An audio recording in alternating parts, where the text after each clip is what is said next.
வணக்கம். இன்னைக்கு நம்ம பார்க்க போற விஷயம் நம்ம அன்றாட வாழ்க்கைக்கு ரொம்ப ரொம்ப அவசியமான ஒண்ணு. என்னடா அதுன்னு கேக்குறீங்களா? நம்ம மனசுக்குள்ள நடக்கிற ஒரு சுவாரஸ்யமான விஷயத்த ஒரு சூப்பரான எடுத்துக்காட்டோட நாம அலச போறோம். இது ஒரு சாதாரண அனாலிசிஸ் கிடையாது. இது முழுக்க முழுக்க ஒரு பேச்சு தமிழ் விளக்கம். வாங்க அப்படியே இந்த டாபிக் உள்ள நம்ம டைவ் அடிப்போம். இப்போ உங்ககிட்ட நான் ஒரு சிம்பிளான கேள்வி கேக்குறேன். ராத்திரி தூங்குறப்போ நம்ம வீட்டு கதவை பூட்டாம நாம என்னைக்காவது தூங்குவோமா? சான்ஸே இல்லல. நல்லா இழுத்து பூட்டிட்டு பூட்டியிருக்கான்னு 2 தடவை செக் பண்ணிட்டு தான் தூங்கவே போவோம். நம்ம பொருட்களுக்கும் நம்மள சுத்தி இருக்கிறவங்களுக்கும் எந்த ஆபத்தும் வந்துடக்கூடாதுங்கிற அந்த உஷார் நிலை நம்ம எல்லார்கிட்டயும் இயல்பாவே இருக்கு. இன்னைக்கு நம்மளுடைய இந்த அலசலுக்கு அடிப்படையா இருக்க போறது என்னன்னா, ஸ்ரீமத் சுவாமி சித்பவானந்தர் எழுதின டெய்லி டிவைன் டைஜஸ்ட் புத்தகத்துல இருந்து மே 18ஆம் தேதிக்கான ஒரு அருமையான பதிவு தான். இதுல அவர் சொல்லியிருக்கிற விஷயம் ரொம்ப சிம்பிள், ஆனா நம்ம லைஃபையே புரட்டி போடக்கூடிய அளவுக்கு பவர்ஃபுல்லானது.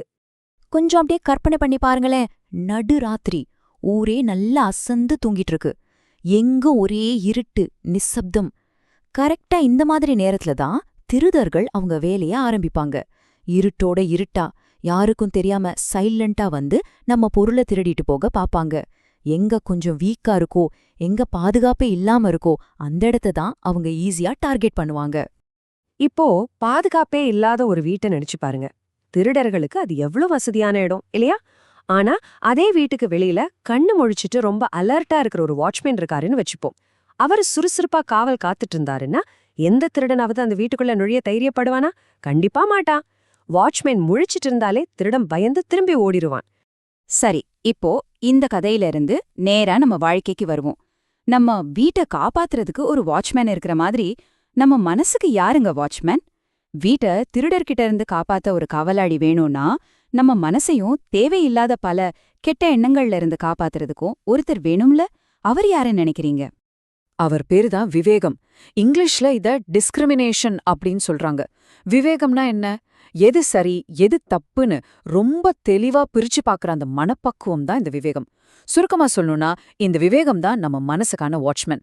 மோசமான எண்ணங்கள் அப்படிங்கிற திருடன் நம்ம மனசுக்குள்ள நுழையாம தடுக்கிற காவலாளி இவர்தான். இந்த வாட்ச்மேன் ஸ்ட்ராங்கா இருந்தா நம்ம வாழ்க்கை ரொம்ப நேர்மையாகவும் எந்த தீமையும் நம்மள நெருங்காத மாதிரியும் ரொம்ப சேஃபா இருக்கும். இது ஆக்சுவலா எப்படி வேலை செய்யுதுன்னு பாத்தீங்கன்னா, முதலாவது, நம்ம விவேகம் எப்பவும் ரொம்ப ஷார்ப்பா செம்ம விழிப்போட இருக்கணும். அப்படி ஷார்ப்பா இருக்கும்போது அந்த மோசமான கீழ்த்தரமான எண்ணங்கள் நம்ம மனசுக்குள்ள திருட்டுத்தனமா நுழையவே முடியாது. இதனால என்னாகும்? நம்ம வாழ்க்கையில எப்பவும் தடம் மாறி போகாம சரியான பாதையில ஸ்ட்ராங்கா பயணிக்க முடியும். இது அப்படியே ஒரு சூப்பரான செயின் ரியாக்ஷன் மாதிரிங்க. சரிங்க, இந்த விவேகம் அப்படிங்கிற வாட்ச்மேன் இவ்ளோ முக்கியம்னு நமக்கு நல்லா புரிஞ்சிருச்சு. ஆனா இவரை நாம எப்படி வேலைக்கு வச்சுக்கிறது? அதாவது இந்த விவேகத்தை நாம எப்படி பெறுவது? இந்த யோகா ஆஃப் டிஸ்கிரிமினேஷன் எங்கிருந்து நமக்கு கிடைக்கும்னு ஒரு கேள்வி வருதில்ல? அதுக்கான பதில பகவத்கீதை ரொம்ப அற்புதமா சொல்லுதுங்க. யார் ஒருத்தர் என் மேல முழு பக்தியோட அன்போட என்னை எப்பவும் வழிபடுறாங்களோ அவங்களுக்கு இந்த விவேகம் அப்படிங்கிற யோகத்தை நான் கொடுக்கறேன் அப்படின்னு பகவான் சொல்றாரு. பாத்தீங்களா? இது வெறும் ஒரு மைண்ட் கண்ட்ரோல் டெக்னிக் மட்டும் கிடையாது. இது இறைவனோட கருணையால கிடைக்கிற ஒரு விஷயம். இத சுருக்கமா சொல்லணும்னா, இந்த ஷார்ப்பான விவேகம் அப்படிங்கிறது ஒரு டிவைன் கிஃப்ட், அதாவது ஒரு தெய்வீகமான பரிசு. அன்போடும் பக்தியோடும் இருக்கிறவங்களுக்கு கிடைக்கிற ஒரு மிகப்பெரிய பொக்கிஷம்னு சொல்லலாம். கடவுள் மேல நம்ம வைக்கிற அந்த உண்மையான அன்பு தான் நமக்கு இந்த அற்புதமான வாட்ச்மேனை பரிசா கொடுக்குது. அப்போ அந்த வாட்ச்மேன் எப்பவும் டியூட்டில இருந்தா நம்ம மனசும் வாழ்க்கையும் எப்பவுமே 100% சேஃப் தான்.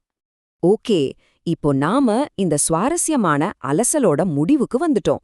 இது முடிக்கிறதுக்கு முன்னாடி நான் உங்ககிட்ட ஒரு கேள்வியை விட்டுட்டு போறேன். இன்னைக்கு உங்களோட மனசுக்கான வாட்ச்மேன் முழிச்சிட்டு இருக்காரா? உங்களோட விவேகம் அலர்ட்டா ஷார்ப்பா இருக்கா? இத பத்தி கொஞ்சம் நிதானமா யோசிச்சு பாருங்க.